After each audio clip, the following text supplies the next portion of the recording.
I want to make sure that, but I record you.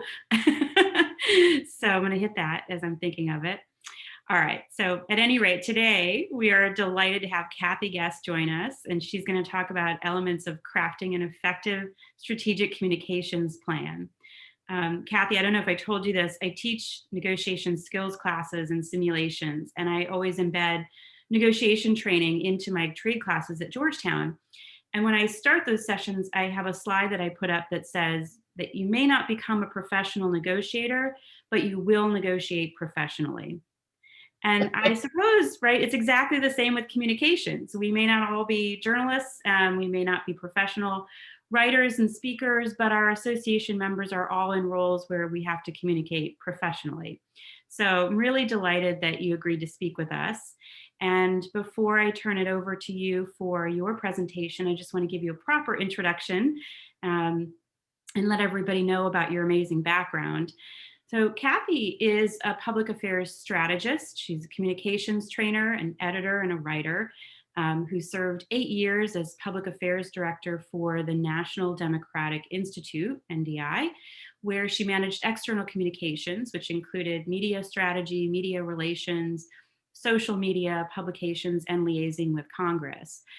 She also created and executed training programs for political parties and civic organizations, parliamentarians, and legislative staff. And I find this to be one of the most interesting parts of your background, which is that you were part of 23 different international election observation missions in 12 countries.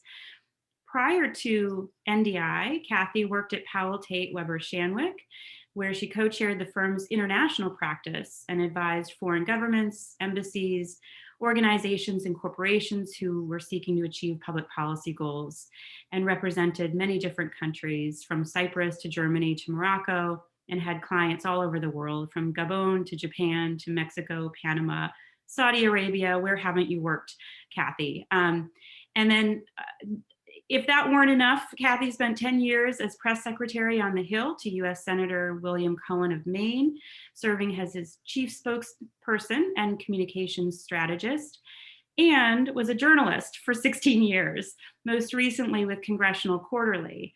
And in that role, she had numerous reporting and editing posts, including managing editor. And also, I want to mention that Kathy is the immediate past chair of the board of directors of the National Press Foundation. And I think I told you, and I want to tell everybody on the call, that our speaker in December and one of the videos I mentioned was a conversation with Sunny Efron, who is Kathy's successor in that role. And she taught us how to interact with journalists. So with all of that background, Kathy, I think it's safe to say we're going to treat this like a master class. And I know you have a presentation for us, and I just want to mention for everybody on that Kathy will pause at certain points to take questions, but you can always type them in the Q&A, and I will put them in the queue, and I will make sure that we get to them. So with that, oh, we've already got questions, Kathy. I wanted to check just to make sure that like the sound was working and all of that, but they're real questions. So people are ready to go. So I'm going to let you take over with your slides and not waste any more time before we get into the meat of it. Great. Well, thank you very much, Andrea. It's very nice to be here. I appreciate being invited. Hello to everybody. So I'm going to talk today, and I should mention that I can't see any of you, which is a little weird, but please react as you want to with questions and that sort of thing. So I'm going to talk about crafting an effective communications strategy. I'm dividing this kind of into 3 parts. So the first part, I'm going to talk about a little bit about public opinion and how it's created. Then I'll go into talking about creating a plan. And then the last part, I'd like to talk about messaging and language, which is just one part of a communications plan, but in many ways, I think it's the most important. So I'll stop at some point and we can, before the end, in the middle, and we can have some questions, and then I'll go on to finish it. So here is a quote, several actually, from Walter Lippmann, who was considered kind of the father of modern journalism. Now, he wrote a book called Public Opinion, which was written in 1922, which I now realize is almost 100 years old. But in case you think this is out of date, Marty Baron, who just retired as the executive editor of the Washington Post, actually referenced this just a couple of weeks ago in an interview with the New Yorker. So you're on top of things, I hope. So what Lippmann talked about was the creation of pictures inside people's heads. He said the world that we have to deal with politically is out of reach, out of sight, out of mind. Now, of course, we have television, which they didn't have in 1922, but still we absorb things and we think about things in terms of our own pictures inside our heads. Now, he talked here about man. I assume if he had written this more recently, he would be talking about men and women, but this was his quote. So he says, man is learning to see with his mind vast portions of the world that he could never see, touch, smell, hear, or remember. And gradually he makes for himself a trustworthy picture inside his head of the world beyond his reach. And it's the pictures in people's heads, we all have them, that I think are so important in thinking about how people form opinions and how they act on them. So he says the pictures inside the heads of human beings, the pictures of themselves, of others, of their needs, purposes, and relationships are their public opinions. And the way they imagine and these things determine what they will do. And I think that this is as true today as it was when he wrote it. So he basically also says that citizens are too self-centered to care about public policy, except as pertaining to pressing local issues. And I would add, which is partly what he's saying here, is that they think about how it affects them, what's in it for me. And he says that it's up to those of us who engage in communications strategy to organize these opinions for the press. And I think that is part of what works for being, an effective communications strategist. Now, there are many ways to look at this, but I think this chart, which is, I know, a little complicated, but I think it illustrates something, which is that everything is interconnected. And so when you're creating a message, a campaign, something like that, you have to take into account all of the other sort of external factors that are affecting how people think about things. And a number of them, of course, are shown here. So what's going on in the world? And of course, these days, the main thing that seems to be going on in the world is what's happening with COVID. But all of them, in more normal times, there are a number of a varied set of external factors that affect how people think about things. Things like what they read in the paper, what experts are saying, what policy actions are being taken by lawmakers, sort of trends, things that they're talking to their neighbors about. I mean, all kinds of things go into forming how people think of things. So a message and a campaign needs to be built on things that are related to these things, because people will only believe what they, with those pictures in their heads, what they believe to be true. So let me go on and talk about the actual pieces of a communications plan. So normally these would be, there are other ways to say this, but for lack of a better way, I would say there are kind of 5 elements that go into the creation of a plan. And here they are. So I'm going to use an example to, I hope, bring this to life a bit from something that I worked on when I was on the Hill. It's the issue of medical equipment fraud, and the government loses much money on this, people filing false claims to be paid by Medicare and Medicaid. So the goal in this situation, to oversimplify, was basically to stop this practice. So in a situation analysis, you sit back and you think about, okay, what am I facing? What is the situation that I am trying to influence in whatever way that I am trying to do this in order to accomplish my goal? So analyze kind of what's working in your favor. Like, what are the positives that you can use to advance your cause? Second thing, what's working against you? And there will always be things that are working against you. Who is on the other side? There's always opponents, no matter what you're doing. So you have to think about who those people are and how you're going to get around that. And then political intelligence gathering and analysis. Why do people think the way they do? What are those pictures in their heads? How did they get there? And what are you dealing with in terms of trying to shape attitudes? So goals and objectives, always an important part of any plan. What is it exactly that you are trying to accomplish? And is it possible to do that? For any of you who have worked on the Hill or have dealt with the Hill, you know that even in this crazy time, the Hill is not a place that does things quickly or does things in a wholesale way. They're very seldom when a big plan for something is actually passed as proposed. Usually it's incremental. Oftentimes you have to go back the next year and get the next piece of what it is you're trying to accomplish. So thinking about what would be an acceptable or lesser outcome is important. What would you accept as a smaller victory? Because you probably are going to have to settle for that. So figure out what it is that you would want that to be and how are you going to do that.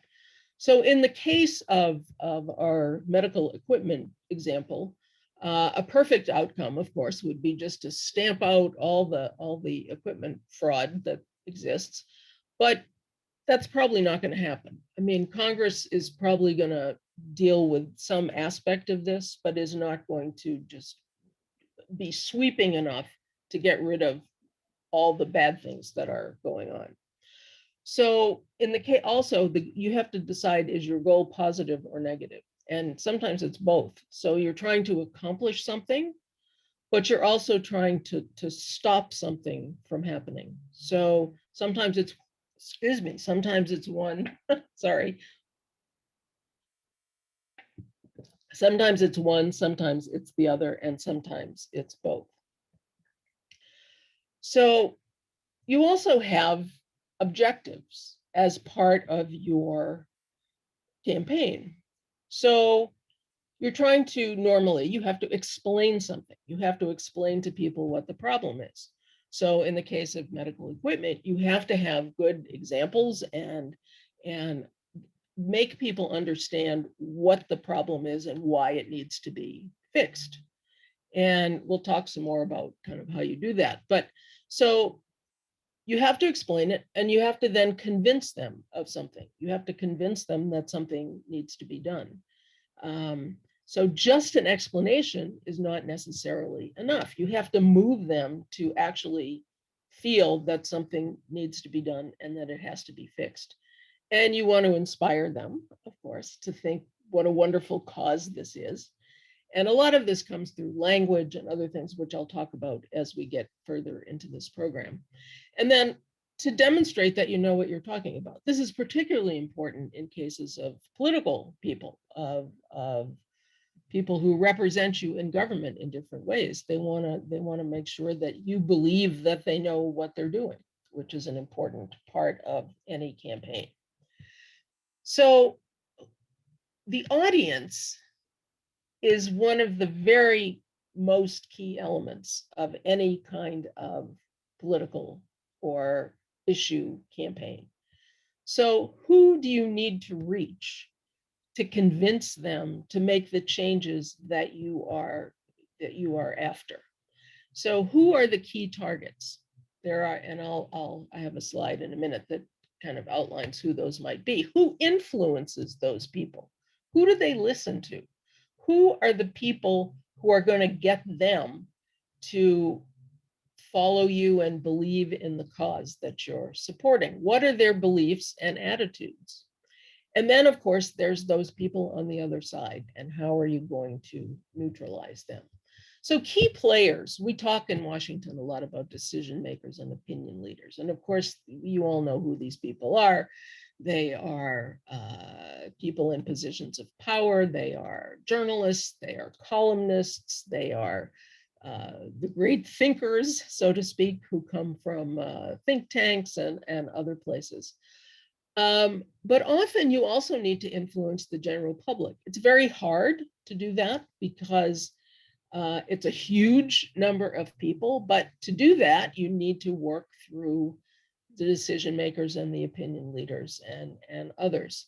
So there might be a particular constituency that you're trying to reach, depending on your issue. In the case of this medical equipment issue, it would be, it could, I mean, certainly the general public is one, because these are people who are being taken advantage of. And it's the taxpayer funding that goes to pay off these scam artists.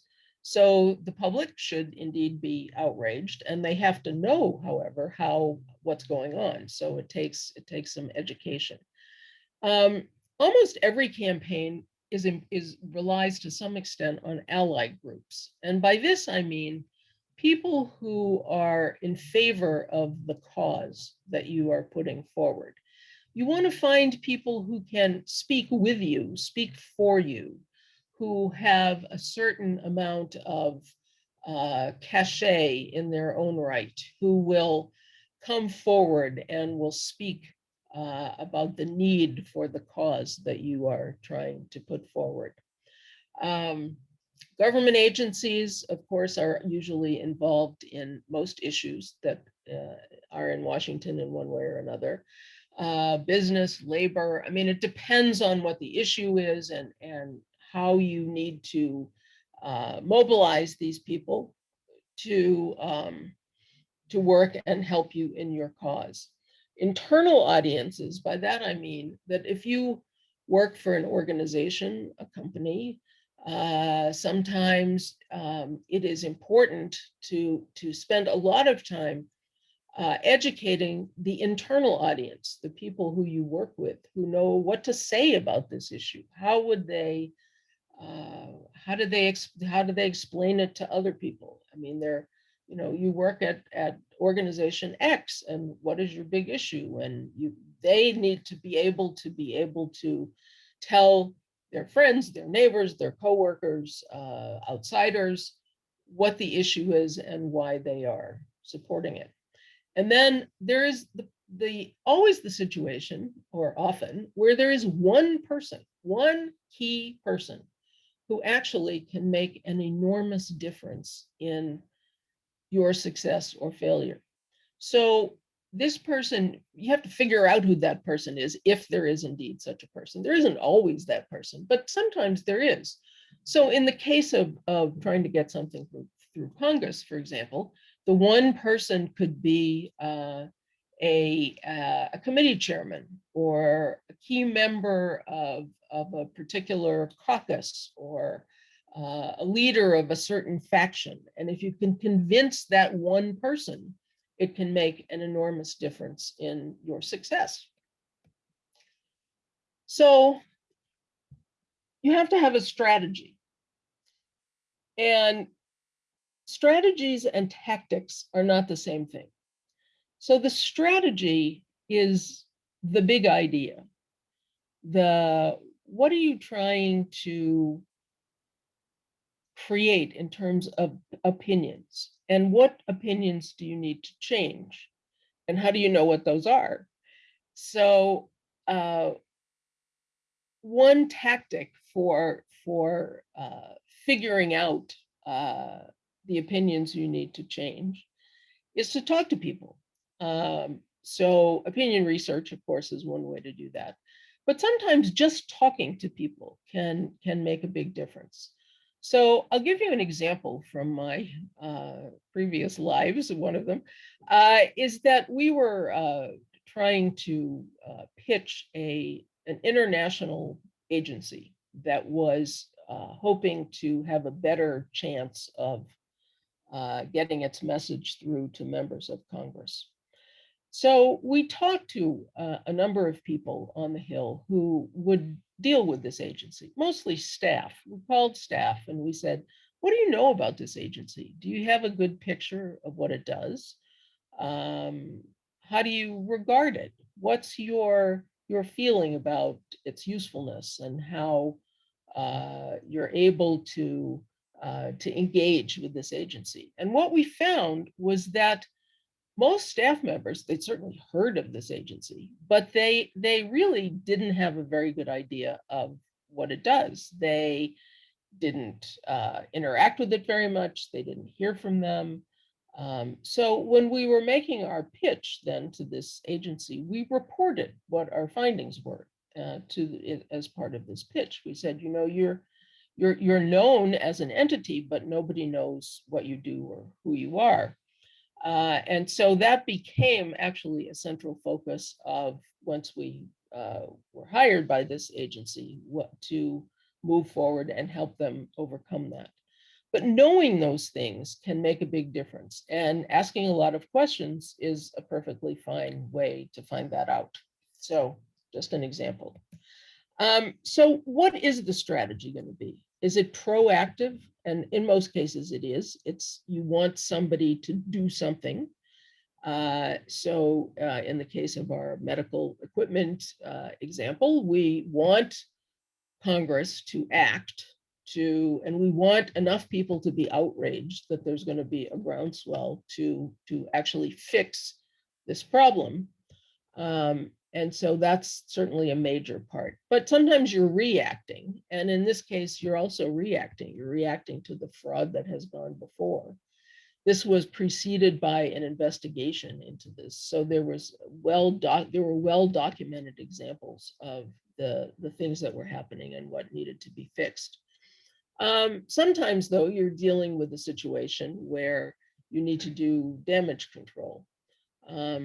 Damage control can be very difficult, but often it's the way you need to go. I mean, an example, I think, of a situation where it was not handled very well is I hearken back to the presidential campaign of Hillary Clinton and the question of her emails.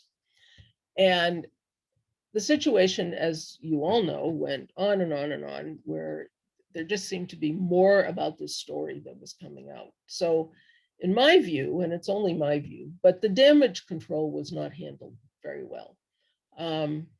My recommendation in a situation like that was that you come out and you say, yes, I messed this up. I'm sorry. I will never do it again. Oversimplifying, of course. But because that didn't happen, it just seemed that the story kept kind of mutating and going on and on. So anyway, that's an example, I think, of where damage control could have been done more cleverly. And then, of course, you have to have, if you're dealing with a campaign of something that's negative, you have to be able to, if someone is after you and has negative feelings, then you have to be able to respond rapidly to that. So tactics are the methods that you use to accomplish the strategy. So there are many, but here's a few. So message development, which I'm going to talk about in more detail. Materials development, talking about putting together information that you can give to people in all kinds of different forms. Electronically, of course, is the way we do it these days, but things that you can hand to people. I was listening to a talk the other day by two former Hill staffers who are now lobbyists who work in the area of diplomacy and development. And they talked about the importance of people coming to them and providing information that they can use as, when they were on the Hill, as talking points for their members of Congress. Staff members, as many of you know, Their job is, of course, to brief members and explain to them what people are saying and why they're saying it and what people are asking for and things like that. And if you can hand somebody something that says, okay, here is the issue, boom, boom, boom, boom. Here is what we would like to have, boom, boom, boom, boom. It provides the kind of information that makes it easy for staff members to be able to use that information and to give it to members.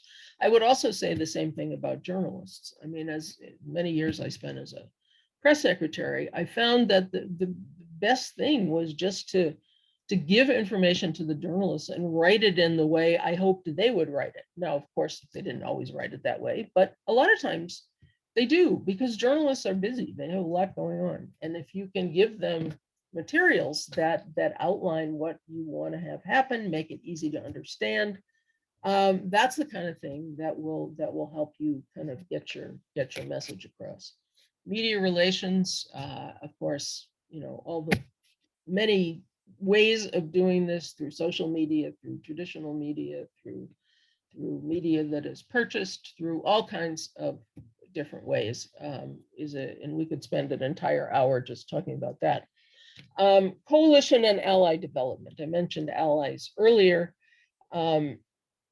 Bringing together like-minded groups and individuals to speak on your behalf is going to be a very important part of a campaign, because you can't have just one spokesperson. You need people who are going to talk about why this is such a big problem, and how you're going to bring people together to get them to support whatever the cause is.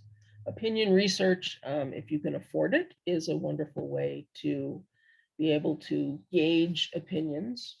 And then there are all kinds of other communications, op-ed pieces, letter to the editor, things that are put online. I mean, there are just so many different ways. As I said, we could spend a lot of time talking about this. Anyway, I'm going to stop right there and see if you have questions, and how, if there's something I can answer before we move on to talk about another aspect of this. Kathy, I have a question as I'm listening. So, you know, a lot of people who are on, well, there's probably a mix, right? There are probably people who've been doing this for 5 years and others who've been doing this for 20 years. And I want to ask a question on behalf of the people like me who've been doing it for like 25 years, who say, well, you know, I've internalized this, it's intuitive. You know, why do you need to do all this homework if it's something that you sort of, you know, do on a regular basis? Why go to the trouble of building out a full strategy before you execute? And in what ways, you know, should that manifest itself, you know, physically? Would you do role playing to understand how, you know, really get in the head of your opponents or people you want to influence and really run that through? What are the different ways that you can actually map this out, and why should you go to the bother of doing it if it's something that you do on a daily basis, you know, as a matter of your job? Well, I would say a couple of things to answer that. One is that having a plan, and even having it written down, can keep you on track, because depending on how long this campaign, or whatever you want to call it, is going to last, it is going to mutate over time on whatever the outside factors are that influence it. But being able to go back and say, okay, reminding yourself, okay, this is the goal and this is what I'm trying to do, I think makes a big difference in keeping you on track. It's like messaging. It's like you have to have a message, and the message, which you presumably keep repeating, is going to allow you to keep on track, to not go off on tangents. So I think that's really important. But you can do it without that. when you work on the Hill, you don't have time to make yourself a nice plan and set it out. You just kind of go with the flow. When in my experience, when new things would come up, the senator would introduce a new bill or something, and you'd be trying to explain it to people. There was always a time when you would sit back and you say, okay, what are our opponents going to say about this? And then you would try to react. You don't have a plan in the sense of it written down, but you have a good idea of what the challenges are that you're going to face. So I think making this plan and just giving some thought to each of those things, like who's in favor of this, who's against it, how can I mobilize the people who are interested in what I'm doing, and how can I make a stronger case by using the various things that I have at my disposal. So I don't know, does that answer your question? Yeah, and I mean, I would say too, just to chime in from my previous job working within a corporation, but I think many of us work within organizations where, you're not the sole spokesperson, and you also need clearances for things, and you need everybody to be pretty aligned. That there would be, a strong reason for having articulated these things in advance so that everybody can be, singing off the same song sheet, right? And we would often do some role playing just because I think it's very hard. Those of us who are not doing this every day, who aren't professionals in this space, it's hard for people to come out of their roles and their perspective. So, working with them to kind of push them. If you're talking to a health minister, sometimes that role playing is pretty valuable to show them what that person is thinking about and that you need to be sensitive to that. The other thing is you mentioned the rapidity of response. If you're unprepared, you're really on the back foot. It takes time to actually put all the effort that you're describing in, which is totally well worth it for a successful campaign. You have to, but it means you can't respond rapidly. You're always on the back foot and in damage control, if you're not prepared. And sometimes you only have one shot at it. I'm thinking about, people who are on the call who know how hard it is to get a meeting with a Chinese official these days. Well, back in the day, somehow I actually got a meeting with the NDRC on pharmaceutical prices, which is crazy to think about today. Like, it would never get that meeting today. And you were sitting in big chairs next to each other with the flowers, with the whisper interpreter. I had one shot at it, right? It one shot at it in that moment. And if you aren't prepared, you're not going to get that shot again. You've already formed an opinion.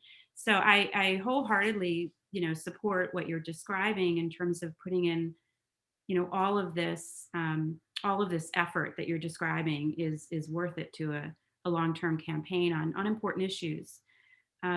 I do Well, have I think doing your homework is one of the yeah. most important things. Here's one question on the score of doing your homework. One question from an audience member here is, what resources would you recommend that a communications strategist have in place to continue to gather intelligence after a strategy has been deployed? So sort of feedback loops that signal how your initial message is resonating and whether it needs to be tweaked. Well, I think that's a good question. And I think it goes to some of the things I was talking about, such as the allies, people who are in favor of what you're doing and can help you. I mean, they all have networks. What are their people saying? Are they in favor? Are they impressed? Are they underwhelmed? So what are you hearing? And I think, again, talking to people is among the most important things that you can do to keep up with sort of how thinking is evolving on a particular subject. I mean, a lot of that, of course, you can tell from the media. If people are writing about something or tweeting about it or whatever they're doing, it gives you certainly a picture of how the message is being received. Mhm. So I think keeping up with that sort of thing is really important. I mean, if you have a big enough organization, there should be someone who is in the organization whose job it is to monitor all that stuff and to report back frequently on, here's what the tweets are saying. On Facebook, they're saying this. The New York Times is saying this.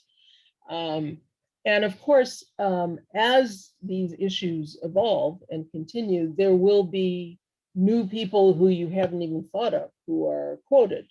So a journalist might contact someone and quote that person in his or her story. Um, and that you find that that's a new source of either someone in favor or someone against. If it's someone against, it's probably a good idea to be in touch with that person and to try to cultivate them to come around to your position. um, I think talking to people, I've said that a couple of times, but I think just being in touch with what people are saying and thinking is the best way to stay on top of these issues. And I mean, in some way, at times, your position is going to have to evolve. That maybe the message that you're putting out is not the one that anybody's paying attention to, or maybe it's having a negative effect, but you need to know that so that you can fix it. So I think just, keeping in touch and monitoring carefully what people are saying is a way to do that. So put monitoring onto your checklist of things to do. Right. There are a couple more questions, but I'll hold them. I'm cognizant of them, but I'll let you do your messaging and language piece and maybe come back to those. Sure. Okay. Well, here we go to talk about messaging and language. So where do you start when you're trying to put together a message? What do you stand for? It goes to what you're trying to accomplish that I talked about before. You have to define your platform, your programs, short and long term. So where are you? Where are you trying to go? And how do you get there? So you identify your audiences, as we talked about. So I'm sure probably everyone on this call is familiar with SWOT analyses: strengths, weaknesses, threats, and opportunities. I have been in many sessions where we bring people together to go through this analysis and come up with messages that are going to be or strongly work in your favor of your campaign.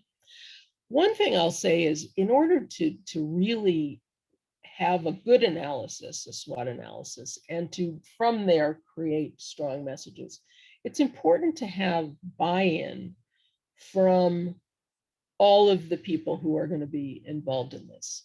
So, I mean, if you're an organization, say, and you're trying to accomplish something, I've worked with a number of political parties in different countries that are trying um, to create campaigns and change attitudes in their countries, to put in better election laws or something like that.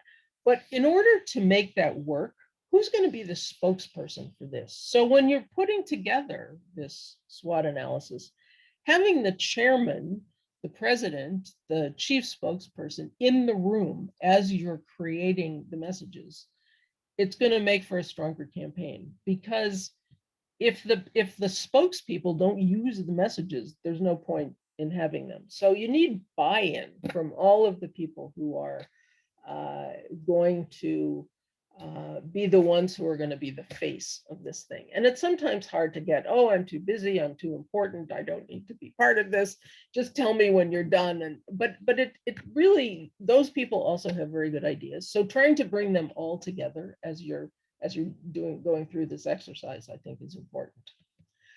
So in the message, you want to convey vision, leadership. You want to show that you know what you're talking about, that there's a reason for this. What's the point? And of course, everyone always wants to know, why should I care about this? What's in it for me? What difference does it make if I agree with you or don't agree with you? So messages should be these things. They should be, first of all, very clear. There should be no ambiguity in what you're saying. They also have to be consistent. You can't have one message for one group and one message for another group. Now, you can adjust the messages, I guess would be the word. So if you're talking to a labor group, you'd want to emphasize what the labor angle of this is. If you're talking to business, it would be obviously for business. But in general, the sort of underlying message has to be consistent for everyone that you're talking to. And if it isn't, you lose your strength in your message, and you get criticized because people will notice that you're saying one thing to one group and something completely different to another. So you have to be consistent. I cannot emphasize enough this thing about truth, that messages have to be true. You can't be successful if you're trying to put something over on someone, if you're trying to describe something in a way they know is not true. If I hearken back to that chart I showed you at the beginning with all the arrows and the boxes, though that's an example of the information that is coming in to people. And so if what you're telling them does not jive with what they're hearing in other contexts, they aren't going to believe you. So truth is an incredibly important part of an effective message. You want your message to be stated affirmatively. You want to be in favor of something.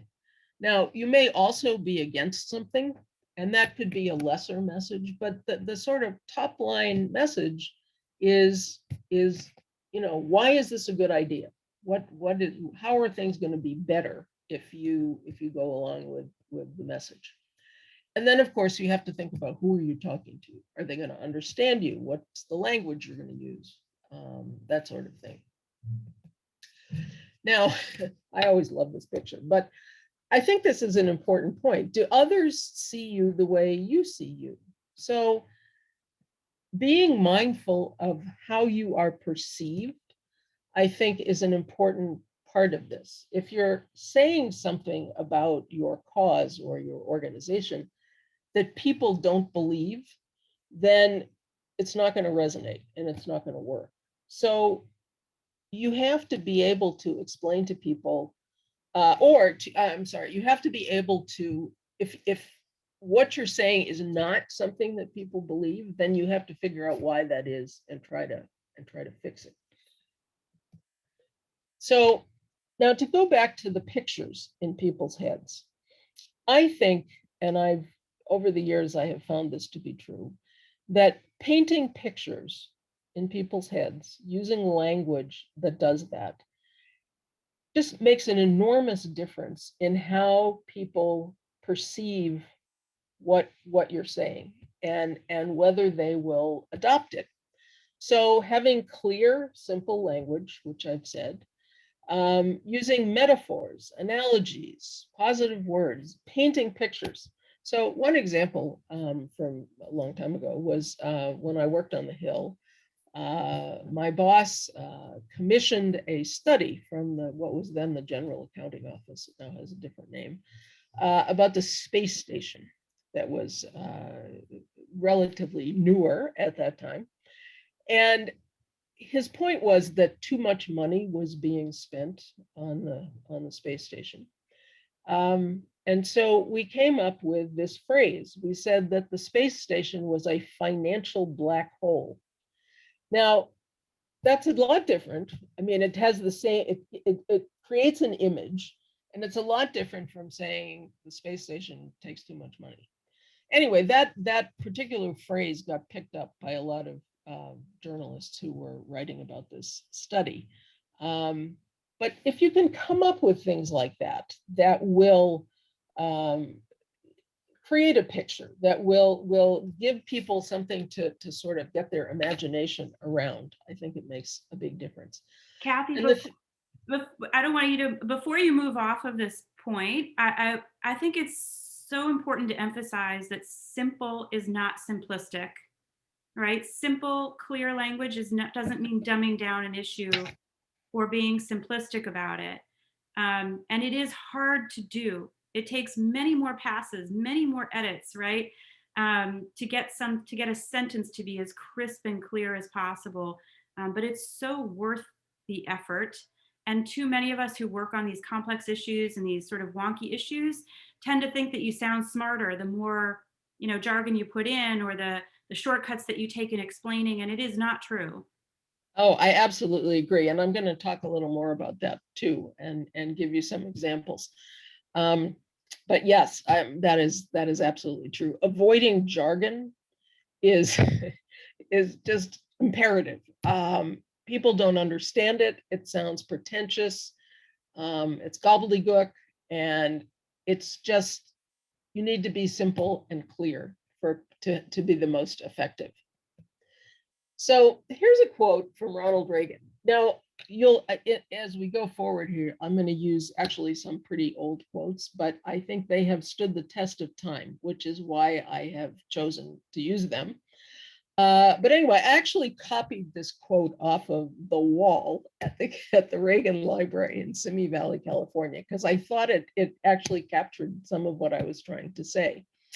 So Reagan, as you may know, before he was an actor, he broadcast on the radio, and this is from his time then. But he said, "Once I was on the air, I tried to make the most of my opportunities by choosing phrases and objectives I hope would give listeners visual images that would demonstrate I knew what I was talking about." So it goes again to the question of visual images and the use of words that make people conjure up in their heads pictures of the things that you are trying to describe. Now, Mark McKinnon, what is a political strategist, although he comes from a time before Trump. But I think this is an important point. He said, voters are attracted to candidates that lay out a storyline.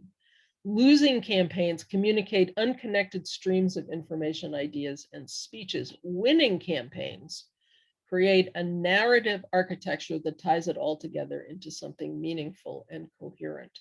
So it goes to the question of telling stories and using language that is going to captivate people and make them interested in what you have to say. Now, here's an older quote, but I think a very good one. So on December 7th, 1941, you all know what happened. The Japanese attacked Pearl Harbor and Roosevelt was president. So on December 8th, he gave a speech before a joint session of Congress. And the first version of the speech used this language. Yesterday, December 7th, a date which will live in world history, the United States of America was simultaneously and deliberately attacked by Japan. Okay, but look at what the final version said and uses phrases that have gone down in history. In the final version, he said, December 7th is a date which will live in infamy. And of course, this is known as the infamy speech. The United States of America was suddenly and deliberately attacked by Japan. So there were three words that were changed between the first version and the second version, and that made all the difference. So if you have any doubt that just a word, the right word, can make a big difference. And as Andrea said, this is not easy. Sometimes it takes a whole lot of time. If you read things that written by many people who work in the field of creating words, you find that they talk about how incredibly difficult it can be, but it's certainly worth the effort.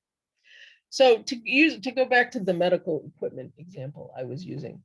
So one phrase that was used is that he said, it's shockingly simple to defraud the federal government, Medicare and Medicaid in particular. Shockingly simple, which was a phrase that got picked up a lot. Medicare and Medicaid are leaving their doors wide open to this type of abuse. And then he cited figures of how much money is lost. It's a technique that's used a lot. You know, if you're losing $3 billion a year, I'm sure many of you have done this. You know, if you figure it out by day, it becomes a little bit of a more palatable, more understandable figure. And then having an example, and actually he had plenty of examples, but one that there's a picture of here is this body jacket that sells for some, you know, piddly amount of money, but was billed to Medicare for $520 compared to $50, which it would cost to buy it from a medical equipment catalog. So again, simplifying these sorts of situations make it easier for average people to understand what you're talking about. And not just average. I mean, members of Congress and others who need to act on this, they need to understand it, and making it simple helps. So William Zinsser, who is, you've probably heard of, is a person who has written many books on good writing. But he says these four elements are sort of the main things that you have to worry about: simplicity, humanity, brevity, and clarity. So I'm going to show you a sentence, again, an older one, but one that I think works, that exemplifies this. So this is a sentence, again, an older one, but I think we're still talking about it. I saw it cited just the other day in the newspaper. Ronald Reagan in 1987 stood in front of the Berlin Wall. That's the Brandenburg Gate behind him. And he said, "Mr. Gorbachev, tear down this wall." It's 6 words. It's come down through the decades since then. And it has all of these elements that make for good writing. So simplicity, certainly simple, brevity, clarity, there's no doubt what he's talking about. And the last element is humanity. And the humanity of it is so fascinating because can you imagine? I mean, and you can imagine what happened when the wall came down. The world changed in so many ways. So just these 6 words made an enormous difference. So you don't need a lot of words to make sense of things. You can just think about the best way to convey what you're talking about. So actually, we're getting close to time, so I'll go quickly. But to Andrea's point, so Justice Kagan, you wouldn't think of the Supreme Court as a place where people are worried about sort of how they're writing and how their writing sounds. But she has very good advice. Write so normal people can understand you. And we're talking about complex subjects here. This is the Supreme Court of the United States. Don't dumb yourself down too much. And again, this is Andrea's point. You have to write so people can understand what you're saying, but don't talk to them in a stupid way, and explain what you mean. And she says all of those things. And then I particularly like this. She said she received a lot of attention for using in an opinion something about Spider-Man. So she says, have fun, have a good time. So this fellow who was the legal affairs editor of the New Republic, I think this is a good point. Justices who are gifted writers tend to be the most memorable, with a knack for translating complex legal arguments into vivid metaphors and crisp aphorisms, something we can all aspire to. So to recap just briefly, consistency is key. We have to have the same message, and repetition, repetition, repetition. Say it again and again and again. And maybe you've said it enough when you're really sick of it, but there are many studies that show that people don't even focus on things until they've heard it somewhere between 4 and 7 times. So saying it over and over again is not a bad thing. So that's the end. And I'd be happy to answer more questions. Okay, Kathy, that's fantastic. I want to do something rapid fire, but in our last few minutes, and I have a couple questions. Yesterday we talked a lot about imposter syndrome, and that the women need to also just get in the habit of complimenting each other when we mean it and deliver it. And so I want to read this one comment that says, "This is a superb presentation. I'm so glad to have had the opportunity to benefit from your words of wisdom." So I wanted to read that before we did anything else. Thank But you. I also want to do a little game with you if I can, because I do think, do you mind ending the screen share, and that way I can show? I'm happy to do that. Let's see. How do I Although, do that? please note that Kathy is totally open to There. consultations. Okay, so I think it is important. Writing is a lifelong skill. Communication is a lifelong skill, and we can always get better at it. And I think, just like listening to a really great speech, when you read a book from a really fine writer, even if it's on the subject of writing, you will get better at it. So I wanted to quiz you and about your most favorite books, and I want to do this because I found a bunch of them in my basement. I want to get your opinion. So you mentioned this one. Yes, wonderful book. Recommend this one? I Okay. do. Yes. All right. So this is a staple you should have if you're working on your writing skills. Um, this one. Have you used this one? Have you read this I one? don't know that one. No. Okay. Yeah, she's pretty good. Your Guide to Creating Ridiculously Good Content. This is Anne Handley. Everybody writes, and she's right. Everybody needs to be persuasive. Um, this is this one. I've not used that either, but it seems like something that would be very useful to have. It is super practical. It is incredibly practical, and it is a short read. And I completely recommend this to folks. And then this is this one. Are we allowed to show this on TV? It has a wonderful title. I like that a lot. I think it's exactly what you were talking about, and it's a great phrase to remember. And just be a little bit more humble, right, in the way that you Mhm. write, because you're writing for other people. I think a lot of people in this town kind of write for themselves. You know, it's like a projection of their, I don't know, it's like a projection of ego or something. But that's not why you write, right? You write to Or they write because in certain ways because they try to sound important or yeah, like they know what they're talking about. And I mean, I was an editor for many years, and when I worked at Congressional Quarterly, reporters would come to me and they'd have some long explanation of what some bill did. And so I would say, okay, fine, what does that mean? I don't know, that's what the bill said. Well, fine, but what does it actually mean? And so they would go back and come back with, actually, once they actually talked to somebody about what it meant, they would come back with a much simpler, easier, understandable explanation. So I think we all have to think that way, that um, the way it sounds, it has a lot of words and it is long and it sounds important, but half the time you don't know what you're talking about. So I think, yes, translating is really important, translating is which is what definitely. Justice Kagan said, translating Yeah, important, that's right. I difficult concepts. worked with a consultant once who said, you have, it seems to me you speak three languages. And I thought, well, that seems strange. How would he know that I speak, I have Japanese and French and English? And he said, no, no, no. What I mean is you speak corporate, you speak government, and you speak NGO. And that's, I mean, that's right. You've got to translate, right, what your issues Mhm. on behalf of people with different backgrounds and different ways of understanding it.